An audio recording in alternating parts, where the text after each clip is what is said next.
কুমিল্লায় নদীর পানি কিছুটা কমলেও লোকালয়ের পানি নামছে খুবই ধীরে ধীরে। তবে নতুন করে প্লাবিত হয়েছে কয়েকটি গ্রাম। এদিকে ফেনীতে বানের পানি নামলেও তার নতুন করে দুর্ভোগ বাড়াচ্ছে নোয়াখালীর ৬ উপজেলায়।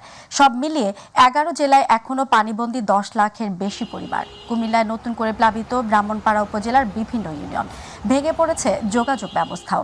১৪ গ্রাম ও নাঙ্গলকোটে ত্রাণ সংকটে খেয়ে না খেয়ে দিন কাটছে বানভাসীদের। নোয়াখালীতে জলযানের অভাবে ঠিকমতো পৌঁছাচ্ছে না ত্রাণ সামগ্রী। এছাড়া মৌলভীবাজারে কমেছে নদ নদীর পানি, তবে এখনো ডুবে আছে শত শত বাড়িঘর। দুর্গত এলাকায় চিকিৎসা সেবা দিতে কাজ করছে ৭০০-র বেশি মেডিকেল টিম।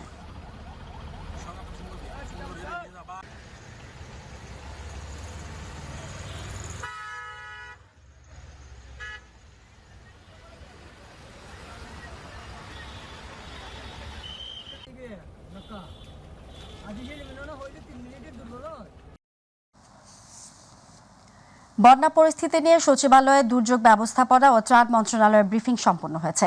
এ বিষয়ে জানতে আমরা সরাসরি যুক্ত হচ্ছি সহকর্মী রাকিব হাসানের সাথে।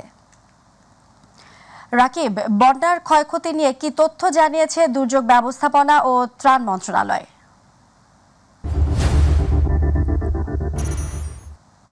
ধন্যবাদ ফৌজিয়া আপনাকে। আসলে ঠিক যেমনটি বলছিলেন সেটি যদি আমি বলতে চাই যে সারা দেশের যে বন্যা পরিস্থিতি রয়েছে, প্রতিদিন দিনই কিন্তু এই বন্যা পরিস্থিতির সবশেষ পরিস্থিতি নিয়ে আমাদেরকে এই দুর্যোগ ব্যবস্থাপনা মন্ত্রণালয় থেকে আমাদেরকে আপডেট জানানো হয়। সে বিষয়ে আজকে অল্প কিছুক্ষণ আগেই এই ব্রিফিংটি সম্পন্ন হয়েছে। ব্রিফিং করেছেন আসলে সচিব কামরুল ইসলাম, দুর্যোগ ব্যবস্থাপনা ত্রাণ মন্ত্রণালয়ের সচিব। তিনি ব্রিফিং করে আমাদেরকে যে বিষয়গুলো জানিয়েছেন, আমি একটু যদি আপনার মাধ্যমে আমাদের দর্শকদেরকে একটু জানাতে চাই। আমরা সর্বশেষ যে বিষয়গুলো জানতে পেরেছি যে আমরা জানি যে বন্যায় আক্রান্ত যে জেলাগুলোর সংখ্যা যে 11টি জেলার সংখ্যা আমরা আগেই জেনেছি, এবং এখনও পর্যন্ত বন্যায় প্লাবিত উপজেলার সংখ্যা রয়েছে ৭৪টি, এবং ক্ষতিগ্রস্ত ইউনিয়ন এবং পৌরসভার সংখ্যা যেখানে বলা হয়েছে ৫৫০টি, এবং ১১ জেলায় মোট ১২,০০০। আমরা এখনও পর্যন্ত যেটা জানতে পেরেছি যে ৫৭ লক্ষ মানুষ কিন্তু এই বন্যায় ক্ষতিগ্রস্ত হয়েছে। তবে এই বন্যায় এখন পর্যন্ত কী পরিমাণ ফসলের ক্ষয়ক্ষতি হয়েছে বা মানুষের বাড়িঘরের কী পরিমাণ ক্ষয়ক্ষতি হয়েছে সেই বিষয়গুলো আমরা জানতে চেয়েছিলাম। তিনি এখনও পর্যন্ত সেটি জানাতে পারেননি, কারণ এখনও বন্যার পানি যেহেতু রয়েছে, পানি সরে যাওয়ার পরেই হয়তো বা সেই ক্ষতিপূরণ কী পরিমাণ ক্ষতি হয়েছে সেই বিষয়গুলো তারা একটি সার্ভে করে সেই বিষয়গুলো আমাদেরকে জানাতে পারবেন। এবং তবে তিনি আমাদেরকে যে বিষয়গুলো জানিয়েছেন, সার্বিক যে বন্যা পরিস্থিতি সারা দেশেই ছিল, সব জায়গায় কিন্তু বন্যা পরিস্থিতি কিছুটা উন্নতির দিকে রয়েছেন, এবং যেটা বলা হয়েছে যে ভারী বৃষ্টিপাতের সম্ভাবনা নেই আগামী ৪৮ ঘন্টার মধ্যে।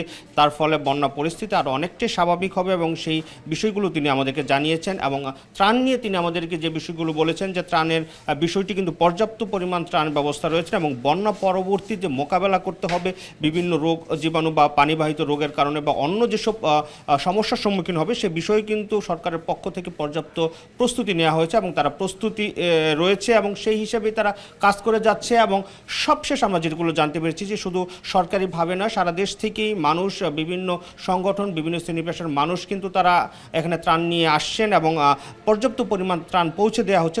বা ত্রাণ ব্যবস্থাপনায় কিছুটা অব্যবস্থাপনা রয়েছেন, যেগুলো আসলে খুব শীঘ্রই ঠিক হয়ে যাবে, কারণ মানুষ যেহেতু বিচ্ছিন্নভাবে কিছু ত্রাণ নিয়ে যাচ্ছেন, তারা সেই বিষয়গুলো তারা সঠিকভাবে মনিটর করতে পারছেন না। এছাড়া কিন্তু সব বিষয় তারা মনিটর করছেন। এবং এছাড়া আমরা যে বিষয়গুলো আরও জানাতে পারি যে এরই মধ্যেই সব শ্রেণী পেশার মানুষের পাশাপাশি প্রধান উপদেষ্টা ত্রাণ তহবিলে কিন্তু একটি অ্যাকাউন্ট রয়েছেন, এবং সেখানেও কিন্তু তারা ত্রাণ তহবিলে প্রচুর পরিমাণ আর্থিক সহযোগিতা করছেন। সেইগুলো সেনাবাহিনীর মাধ্যমে বা অন্যান্য বাহিনীর মাধ্যমে সেগুলো কিন্তু ক্ষতিগ্রস্ত মানুষের কাছে পৌঁছে দেওয়া হচ্ছে। সব কিছু মিলিয়ে আমরা বলবো যে এখন বন্যা পরিস্থিতি অনেকটাই উন্নতির দিকে। সেগুলো আগামী ৪৮ ঘন্টার পূর্বাভাস অনুযায়ী নতুন বৃষ্টিপাত না হলে সে বন্যা পরিস্থিতি আরও অনেকটা স্বাভাবিক হয়ে আসবেন, এবং সাধারণ মানুষ যারা রয়েছেন এবং তাদেরকে পর্যাপ্ত ত্রাণ সহায়তা দিয়ে তাদেরকে স্বাভাবিকভাবে রাখতে এবং বন্যা পরবর্তী পরিস্থিতি মোকাবেলা করতে সরকার সব ধরনের প্রস্তুতি এর মধ্যেই নিয়ে রেখেছে। ফৌজিয়া। রাকিব হাসান, আপনাকে ধন্যবাদ। প্রবল বর্ষণ ও উজানের ঢলে নোয়াখালীর কোম্পানিগঞ্জ উপজেলার মুসাপুর স্লুইস গেট ভেঙে গেছে। এতে কোম্পানিগঞ্জ, কবিরহাট এবং ফেনীর সোনাগাজী ও দাগন ভূঁইয়া সহ আশপাশের এলাকায় আতঙ্ক ছড়িয়ে পড়েছে। আজ বেলা 11:15টার দিকে জেলা প্রশাসক দেওয়ান মাহবুবুর রহমান বিষয়টি নিশ্চিত করেছেন। তিনি জানান, পানি প্রবল চাপে রেগুলেটর দেবে গিয়ে জল কপাট ভেঙে গেছে। ভাটার সময় বন্যার পানি নামলেও জোয়ারের সময় এখন লোকালয়ে পানি প্রবেশ করতে পারে। বিষয়টি নিয়ে সেনাবাহিনীর ইঞ্জিনিয়ারিং টিম সহ কাজ করা হচ্ছে।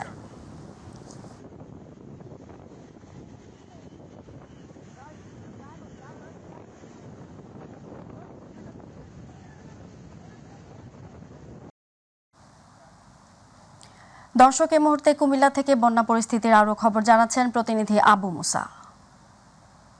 ধন্যবাদ। কুমিল্লায় এখন পর্যন্ত বন্যার পানিতে তলিয়ে যাওয়া কিন্তু ছয় জনের মৃতদেহ উদ্ধার করা হয়েছে এবং এখন পর্যন্ত কুমিল্লার বন্যার পানিতে প্লাবিত হয়ে কিন্তু প্রায় 7.5 লাখ মানুষ কিন্তু পানিবন্দী অবস্থায় রয়েছে। এই মুহূর্তে আসলে খাবারের পাশাপাশি কিন্তু সবচেয়ে বেশি যেই জিনিসটি প্রয়োজন হচ্ছে সেটি হচ্ছে চিকিৎসা সেবা। তো আমরা যেই জায়গাটিতে আছি এটি হচ্ছে বুড়িচং উপজেলার 6 গ্রাম একটি স্কুল। 6 গ্রাম স্কুলের এই আশ্রয় কেন্দ্রটিতে দেখছি এখানে একটি মেডিকেল টিম পরিচালিত হচ্ছে। তো আচ্ছা, আপনার কাছ থেকে একটু জানতে চাই, একজন চিকিৎসক রয়েছে, এই মুহূর্তে আসলে কি চিকিৎসা সেবাগুলো বেশি প্রয়োজন বলে আপনি দেখছেন এখানে? আমাদের এই বুড়িচং, কুমিল্লা জেলা বুড়িচং উপজেলায় গত 4 দিন হলো আমাদের তীব্র বন্যা আক্রান্ত হয়েছে। আমরা যা দেখতে পাচ্ছি, প্রথমত হচ্ছে বিশুদ্ধ খাবার পানির সমস্যা। এই কারণে দেখা যাচ্ছে যে বাচ্চা থেকে শুরু করে বয়স্ক সবাই ডায়রিয়া হচ্ছে গণহারে, এবং এছাড়া যে পানির কারণে চুলকানি সমস্যা বেশি হচ্ছে, ফাঙ্গাল ইনফেকশন। আর বিশেষ করে যারা অ্যালার্জির কারণে হাঁফানি শ্বাসটানগুলা রোগীগুলো হাঁফানি শ্বাসটান বেড়ে যাচ্ছে। এছাড়া নন কমিউনিকেবল যে ডিজিজ, বিশেষ করে ডায়াবেটিস, প্রেশার, এই রোগীগুলো তাদের নিয়মিত ওষুধগুলা ভালোভাবে খাইতে পারতেছে না বা বুঝতেছেন না। এই জন্য তাদেরকেও আমরা অনেক এই ধরনের অনেক রোগী পাচ্ছি আর কি। জি, ধন্যবাদ। আসলে একজন চিকিৎসক যিনি এখানে মেডিকেল কার্যক্রম পরিচালনা করছেন, তিনি কিন্তু বলছিলেন এখানে আসলে যারাই দূর দূরান্ত থেকে মেডিকেল সার্ভিস নিয়ে আসবেন বা মানুষের সহযোগিতা করতে আসবেন, তাদের জন্য হচ্ছে গিয়ে এখানকার পানিবাহিত যে সমস্ত রোগগুলো রয়েছে, বিশেষ করে চুলকানি, ডায়রিয়া সহ হাঁপানি, এই সমস্ত ওষুধগুলো যদি নিয়ে আসেন তাহলে মানুষজনের জন্য সবচেয়ে বেশি উপকারী হবে বলে ধারণা করা হচ্ছে। তো এখন পর্যন্ত কুমিল্লার বন্যা কবলিত এলাকা থেকে এই ছিল সর্বশেষ অবস্থা। আবু মুসা, আপনাকে ধন্যবাদ। হিন্দু সম্প্রদায়ের অন্যতম প্রধান ধর্মীয় উৎসব শুভ জন্মাষ্টমী উপলক্ষে দেশের হিন্দু ধর্মাবলম্বীকে শুভেচ্ছা ও অভিনন্দন জানিয়েছেন রাষ্ট্রপতি মোহাম্মদ শাহাবুদ্দিন। বঙ্গভবনের দরবার হলে আয়োজিত হিন্দু ধর্মাবলম্বীদের সাথে শুভেচ্ছা বিনিময় অনুষ্ঠানে দেশের এ সংকটকালে বানভাসী মানুষের পাশে দাঁড়াতে দেশবাসীর প্রতি উদাত্ত আহ্বান জানান তিনি। রাষ্ট্রপতি বলেন, দেশকে এগিয়ে নিতে হলে ধর্ম, বর্ণ নির্বিশেষে ভেদাভেদ ভুলে একসঙ্গে কাজ করতে হবে। আমরা সবাই বাংলাদেশি। দেশকে এগিয়ে নিতে হলে ধর্ম, বর্ণ নির্বিশেষে ভেদাভেদ ভুলে একসঙ্গে কাজ করতে হবে। সকল ধর্মের মূল বাণী হচ্ছে মানব কল্যাণ। ধর্মীয় মূল্যবোধকে দেশ ও জনকল্যাণে কাজে লাগাতে হবে। পারস্পরিক সহমর্মিতা, সম্প্রীতি ও মানবিক মূল্যবোধের বন্ধনে নতুন প্রজন্মের জন্য একটি প্রগতিশীল ও শান্তিপূর্ণ সামাজিক ব্যবস্থা গড়ে তোলাই হোক এবারের জন্মাষ্টমীর অঙ্গীকার। সচিবালয় এলাকায় আনসার সদস্যদের সঙ্গে শিক্ষার্থীদের ধাওয়া, পাল্টা ধাওয়া ও সংঘর্ষের ঘটনা, সাংবাদিক, শিক্ষার্থী সহ অন্তত 40 জন আহত হন। আহতদের বেশিরভাগই শিক্ষার্থী। তাদের মধ্যে বৈষম্য বিরোধী ছাত্র আন্দোলনের অন্যতম সমন্বয়ক হাসনাত আবদুল্লাহ রয়েছেন। পরে সেনাবাহিনী এসে পরিস্থিতি নিয়ন্ত্রণে আনে। এদিকে সচিবালয় এবং অন্তর্বর্তী সরকারের প্রধান উপদেষ্টা ডক্টর ইউনূসের বাসভবনের আশেপাশে সব ধরনের গণজমায়েত, সভা সমাবেশ নিষিদ্ধ করেছে ঢাকা মহানগর পুলিশ। এ নিয়ে বিস্তারিত রয়েছে আতিকুর রহমান তিতাসের রিপোর্টে। গতরাত 9:20 দিকে সচিবালয়ের সামনে সংঘর্ষের ঘটনা ঘটে। এর আগে রবিবার সারাদিন সচিবালয় অবরুদ্ধ করে রাখে আনসার সদস্যরা। পরিস্থিতি পর্যবেক্ষণে সেখানে বৈষম্যবিরোধী ছাত্র আন্দোলনের 2 সমন্বয়ক হাসনাত আবদুল্লাহ ও সার্জিস আলম গেলে তাদের আটকে রাখা হয়। এই খবরে সচিবালয়ের উদ্দেশ্যে রওনা হন ঢাকা বিশ্ববিদ্যালয়ের শিক্ষার্থীরা। এ সময় আনসার সদস্যরা শিক্ষার্থীদের ধাওয়া করে। তখন কয়েকজনকে লাঠিপেটাও করে আনসার সদস্যরা। পরে শিক্ষার্থীরা ইটপাটকেল নিক্ষেপ করলে আনসার সদস্যরা পিছু হটে। এরপর সেনাবাহিনী এসে পরিস্থিতি নিয়ন্ত্রণে আনে।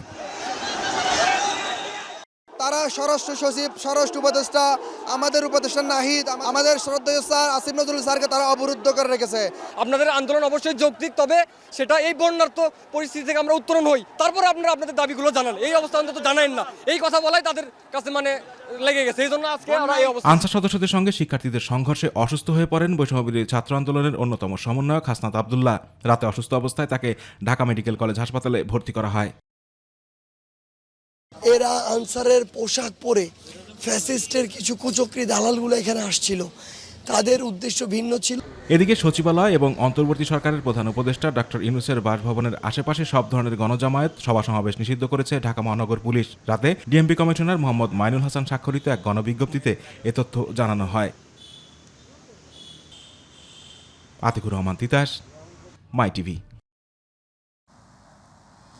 সচিবালয়ে নাশকতার মামলায় 850 জন আনসার সদস্যকে আজ আদালতে তোলা হয়েছে। এর আগে চাকরি স্থায়ীকরণের দাবিতে সচিবালয়ে ঘেরাও ও শিক্ষার্থীদের উপর হামলার ঘটনায় জড়িত 350 আনসার সদস্যকে আটক করা হয়।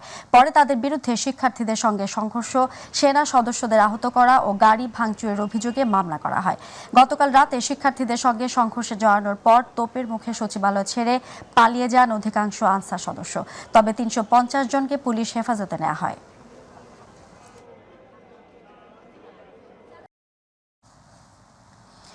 আনসাররা অসম্ভব ও অবাস্তব দাবি তুলেছিল বলে জানিয়েছেন আইন উপদেষ্টা অধ্যাপক ডক্টর আসিফ নজরুল। তিনি বলেন, আনসারের ছদ্মাবেশে যারা এসেছিল তাদের কোনো দাবির এজেন্ডা ছিল না, ছাত্ররা তা মোকাবিলা করেছে। সকালে আহত বৈষম্য বিরোধী ছাত্র আন্দোলনের অন্যতম সমন্বয়ক হাসনাত আব্দুল্লাহ সহ বেশ কয়েকজন শিক্ষার্থীকে হাসপাতালে দেখতে গিয়ে তিনি একথা বলেন। তাদের দাবি ছিল এক্ষুনি রাত 10টার সময় প্রজ্ঞাপন করে তাদেরকে জাতীয়করণ করা হবে। তারা এমন একটা অসম্ভব দাবি তুলেছিল, অবাস্তব এবং অসম্ভব দাবি তুলেছিল গণ্ডগোল করার জন্য, এবং আমরা সারা সচিবালয় ঘেরাও করে রেখেছিল। হয়তো আরও অনেকে যোগ দিত, এটা ভয়াবহ পরিস্থিতি হতে পারত। যেই জাগ্রত ছাত্র সমাজ যারা স্বৈরাচারের পতন ঘটিয়েছে, তারা আবারও তাদের যে অপরিসীম ত্যাগের ভূমিকা, তারা এই পুরা পরিস্থিতিটা তারা মোকাবেলা করেছে। অবশ্যই আমরা সবার স্বার্থ নিশ্চিত হয় এমনভাবে সমাধান দেওয়ার চেষ্টা করব, তবে সেটা সময় লাগবে। নির্বাচন নিয়ে প্রধান উপদেষ্টার বক্তব্য ইতিবাচক মন্তব্য করে বিএনপি মহাসচিব মির্জা ফখরুল ইসলাম আলমগীর বলেন, নির্বাচন নিয়ে দ্রুত রাজনৈতিক দলগুলোর সাথে আলোচনা শুরু করতে হবে। বিএনপি নির্বাচনের জন্য যৌক্তিক সময় পর্যন্ত অপেক্ষা করবে। দুপুরে কাজী জাফর আহমেদের নবম মৃত্যুবার্ষিকী উপলক্ষে জাতীয় প্রেস ক্লাবে আলোচনা সভায় বিএনপি মহাসচিব একথা বলেন। সচিবালয়ে ঘিরে আনসারদের তৎপরতা অশনি সংকেত উল্লেখ করে তিনি বলেন, প্রশাসনের স্বৈরাচারের দোসরদের বিদায় করতে হবে। আন্দোলনকারীদের দাবি আদায়ে সরকারকে সময় দেওয়ার আহ্বান জানান বিএনপি মহাসচিব। 15-16 বছর ধরে এই দেশের কৃষক, শ্রমিক, মেহনতি মানুষ, রিক্সা শ্রমিক, ছাত্র জনতা তারা লড়াই করেছে, সংগ্রাম করেছে এই ফ্যাসিবাদকে পরাজিত করে জনগণের সরকার প্রতিষ্ঠা করবার জন্য। সেই ক্ষেত্রে আমরা সফল হয়েছি। আমরা ছাত্র জনতার একটা অভ্যুত্থানের মধ্য দিয়ে যে ফ্যাসিবাদেরকে মূল নেতা খুনি হাসিনা তিনি পালিয়ে গেছেন। বাংলাদেশ জামায়াতে ইসলামী ও ইসলামী ছাত্র শিবির নিষিদ্ধ করে স্বরাষ্ট্র মন্ত্রণালয় যে প্রজ্ঞাপন জারি করেছিল তা আগামীকাল প্রত্যাহার হচ্ছে বলে জানিয়েছেন দলটির আইনজীবী অ্যাডভোকেট মোহাম্মদ শিশির মনির। আজ সুপ্রিম কোর্ট প্রাঙ্গণে এক সংবাদ সম্মেলনে তিনি এ তথ্য জানান। শিশির মনির বলেন, জামায়াত নিষিদ্ধের আদেশ প্রত্যাহারের পরই দলটি নিবন্ধন ফিরে পেতে আপিল বিভাগে মামলা পুনরুজ্জীবিত করার পদক্ষেপ নেওয়া হবে। বাতিল করেছিল যে কয়টা কারণ, তার মধ্যে সর্বশেষ কারণ ছিল যে তাদের কাছে, তৎকালীন সরকারের কাছে নির্ভরযোগ্য তথ্য আছে যে জামায়াত ইসলামী এবং তার অঙ্গ সংগঠনগুলো সন্ত্রাসী কর্মকাণ্ডের সঙ্গে জড়িত। অথচ কী ধরনের সন্ত্রাসী কর্মকাণ্ড, কী সেই সন্ত্রাস, কী সেই অ্যাক্টিভিটি, এই মর্মে কোনো ব্যাখ্যা তৎকালীন সরকার দেয়নি।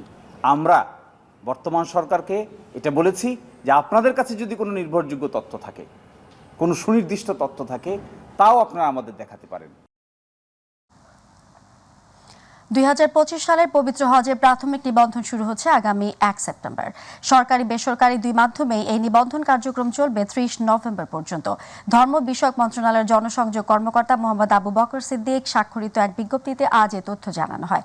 এতে বলা হয়, আগের কিংবা নতুন প্রাক নিবন্ধিত যে কোনো ব্যক্তি 3 লাখ টাকা জমা দিয়ে প্রাথমিক নিবন্ধন করতে পারবেন। হজ প্যাকেজ মূল্যের অবশিষ্ট টাকা প্যাকেজে নির্ধারিত সময়ের মধ্যে পরিশোধ করতে হবে। বিজ্ঞপ্তিতে জানানো হয়, সরকারি ও বেসরকারি উভয় মাধ্যমের প্রাক নিবন্ধন ফি 30,000 টাকা। 2025 সালে বাংলাদেশের জন্য হজ যাত্রীর কোটা 1,27,198 জন। এই কোটা পূর্ণ হলে স্বয়ংক্রিয়ভাবে প্রাথমিক নিবন্ধন কার্যক্রম বন্ধ হয়ে যাবে।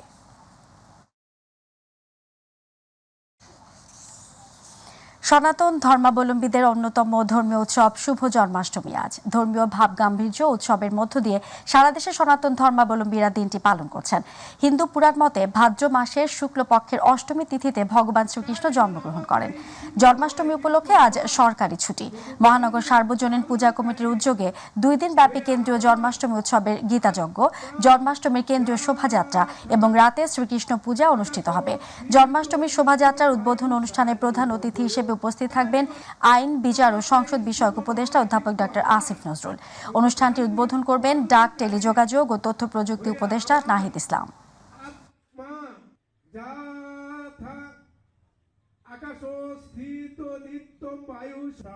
নারায়ণগঞ্জের রূপগঞ্জের রূপসী এলাকার গাজী টায়ার মিলে ভয়াবহ আগুনের ঘটনা ঘটেছে। গতকাল রাত 10:35 মিনিটে ওই মিলে আগুন লাগে। খবর পেয়ে ফায়ার সার্ভিসের 12টি ইউনিট ঘটনাস্থলে পৌঁছে আগুন নিয়ন্ত্রণের কাজ করছে। এ ফ্যাক্টরিতে প্রায় 12 ঘন্টা যাবৎ আগুন জ্বলছে। গতকাল রাত থেকে ফায়ার সার্ভিসের 12টি ইউনিটের 120 ফায়ার ফাইটার আগুন নিয়ন্ত্রণে কাজ করছে। এখন পর্যন্ত 14 জনকে উদ্ধার করেছে তারা। ফায়ার সার্ভিস অ্যান্ড সিভিল ডিফেন্সের পরিচালক লেফটেন্যান্ট কর্নেল রেজাউল করিম জানান, গাজী টায়ার ফ্যাক্টরিতে আগুনের সংবাদ পেয়ে ঘটনাস্থলে পৌঁছে আগুন নিয়ন্ত্রণে কাজ শুরু করে।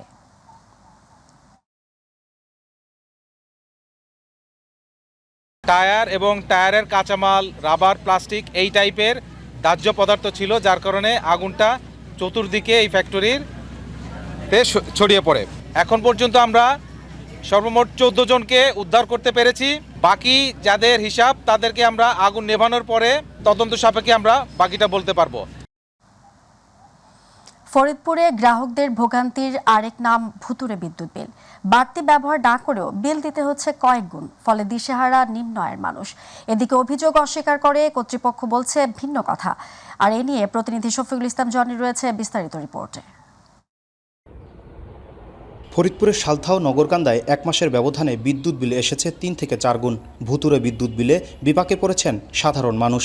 আমার সমস্যা হচ্ছে, গত মাসে আমার যে বিল আসছে এই মাসে তার ডবলের বেশি আসছে। সালথা সনাতনদী গ্রামের প্রবাসী হাবিজুর রহমান গত মাসে তার বিদ্যুৎ বিল এসেছে 800 টাকা। মাত্র 1 মাসের ব্যবধানেই তার বিল এসে দাঁড়িয়েছে 2500 টাকা। অথচ তার ঘরে ব্যবহার করা হচ্ছে একই বৈদ্যুতিক সামগ্রী। মাসের ব্যবধানে মোটা অঙ্কের বিল দিতে গিয়ে বিপাকে পড়েছেন তিনি। আমি ম্যাডামটা বুঝেছি, দেখেন আমার সেম ডিভাইস চলে, আগের আজ থেকে 1 বছর আগে যে ডিভাইস সেম, নতুন কিছু করিনি। দেখেন ঘর পুরান না, নতুন কিছু করলে হয়তো বলতেন আপনি নতুন কিছু লাগাইছেন। আমরা বিদ্যুতের কিছু পাক শাক করি না, আমার লাকড়ি দিয়ে ভাগ করি, তাহলে আমাদের বিল এত আসবে কেন? এই দুর্ভোগ হাবিজুরের একার নয়, উপজেলার বেশিরভাগ গ্রাহককেই বিদ্যুৎ বিল বাবদ গুনতে হচ্ছে অতিরিক্ত টাকা। দ্রুত সমস্যা সমাধানের দাবি ভুক্তভোগীদের। 3 মাস ধরে ডবল পড়ছে, ডবল লাইট বিল তো একই, কিন্তু এরকম বিল ওঠা তো সম্ভব না। কোনো মাসে 2-3 মাস আমার ঘরে তালাও থাকে, তখনও বিল বাড়তেই থাকে, সেটা বাড়তেই থাকে। আগে আসছিল 700, 800 আসতো, তারপরে মাসে আছে 2800 টাকা। আমার মাসে 700 টাকা বিল আসে, আমার তো দেয়াই কষ্ট, আমি তো নারী মানুষ না। এইসব আন্দাজির পর বিল করে, এইভাবে আমাদের তো অনেক সংকট হয়ে যায় ভাই। এই মাসে 842 টাকা বিল আইছে আমার। এদিকে অতিরিক্ত বিদ্যুৎ বিল আসার অভিযোগটি অস্বীকার করে বাড়তি বিল আসার কারণ দেখালেন নগরকান্দা জোনাল অফিসের উপমহাব্যবস্থাপক।